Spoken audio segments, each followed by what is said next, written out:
बिस्मिल्लाहिर्रहमानिर्रहीम सल्लु अलल हबीब सल्लल्लाहु तआला अला मुहम्मद सल्लल्लाहु अलैहि वसल्लम। अस्सलामु अलैकुम व्यूवर्स, आज हम बना रहे हैं बहुत ही मज़े की यमी शामी कबाब रेसिपी। ये ईद स्पेशल और दावत स्पेशल रेसिपी है। आप रेसिपी को पूरा फॉलो कीजिएगा, वीडियो को कहीं से भी स्किप बिल्कुल मत कीजिएगा। अगर आप चाहते हैं कि आपकी रेसिपी बिल्कुल ठीक बने, बिल्कुल हमारी जैसी बने, तो अपनी रेसिपी को कहीं से भी स्किप नहीं करना। इतने मज़े के रेडी होते हैं कि आप इसे चावलों के साथ खाए, बिरयानी के साथ खाए, शामी टिक्कियों को शामी कबाब भी इसे कहते हैं, चावलों के साथ खाए, नान के साथ खाए, रोटी के साथ खाए, आप जिस मर्ज़ी चीज़ के साथ इसे खा सकते हैं। ये बहुत ही मज़े के लगते हैं। चलिए रेसिपी बनाना स्टार्ट करते हैं। सबसे पहले आप चैनल को सब्सक्राइब कर घंटी के बटन पर क्लिक करके ऑल पर भी सेट कर दे, ताकि आपको हमारी मज़े की रेसिपीज़ का नोटिफिकेशन मिल सके। वीडियो को लाइक कर दे, शेयर कर दे, कमेंट कर दे। और 2 किलो बीफ ले लिया और 2 किलो ही हमने चने की दाल ले ली। अब हम इसे बॉईल करने के लिए रख देंगे। हमने सबसे पहले दाल को और बीफ को हमने पतीली में ऐड कर दिया। अब हम इसमें लहसुन की 2 थुड़िया और थोड़ा सा ये अदरक ऐड कर देंगे पतीली में। और अब थोड़ा सा पानी ऐड कर देंगे। ना पानी ऐड करेंगे कि दाल और बीफ इसमें भीग जाए। ये देखिए ज़रा पानी ऐड कर दिया। अब हम इसे कवर कर देंगे और हाई फ्लेम पर एक बॉईल दिला लेंगे। जब बॉईल आ जाएगा तो फिर हम फ्लेम को लो कर देंगे और लो फ्लेम पर हम इसको कुक होने देंगे। हमारा बॉईल आ चुका हुआ है।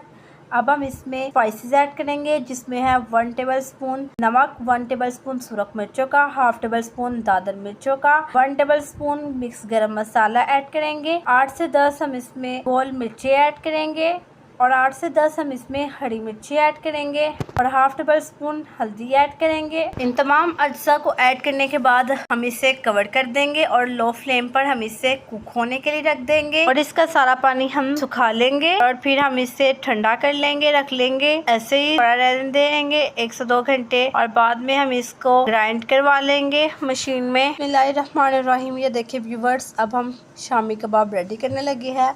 हमने सबसे पहले शामी कबाब रेडी करने के लिए हमने टिक्की लेकर हमने उसको की कोफ्ता का साइज़ दे देना है। कोफ्ते का साइज़ देने के बाद हमने उसे प्रेस कर देना है और ये हमारी शामी कबाब रेडी हो जाएगा। आपने बिल्कुल इसी तरह से फॉलो करना रेसिपी को, तो आपकी बहुत ही मज़े की रेसिपी रेडी होगी और कहीं से भी ये ख़राब नहीं होगी। आपने सबसे पहले हमारे चैनल को सब्सक्राइब भी करना है ज़रूर से। अल्लाह ताला आप सबको खुश रखे, हमारे वीडियोस को देखते रहे। हम सारी टिक्कियों को इसी तरह से हम रेडी कर लेंगे। हमारे सारे शामी कबाब रेडी हो गए हैं। अब हमने देखे 2 अंडे तोड़ लिए हैं यहाँ पे। अब हम सबसे पहले तवे पर घी डालेंगे और घी को हम पूरे तवे पर फैला लेंगे। फिर हम एक शामी कबाब को लेंगे और उसे अंडे में पूरा डिप कर लेंगे, पहले एक साइड से और फिर दूसरी साइड से, और फिर हम इसे तवे पर रख देंगे।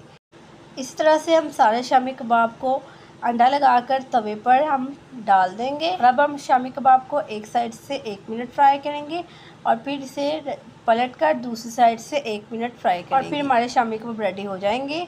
देखिए ज़रा व्यूवर्स, अब हमारे शामी कबाब भी फ्राई हो चुके हैं। अब हम इसे डिश आउट कर रही हैं ट्रे में। देखिए व्यूवर्स, हमारी झटपट बिल्कुल आसान तरीके से आसानी से हमारी मज़ेदार शामी कबाब रेडी हो चुके हुए हैं।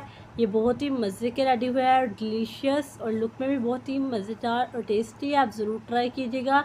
यकीनन आज की रेसिपी आपको बहुत पसंद आई होगी। वीडियो को लाइक कर चैनल को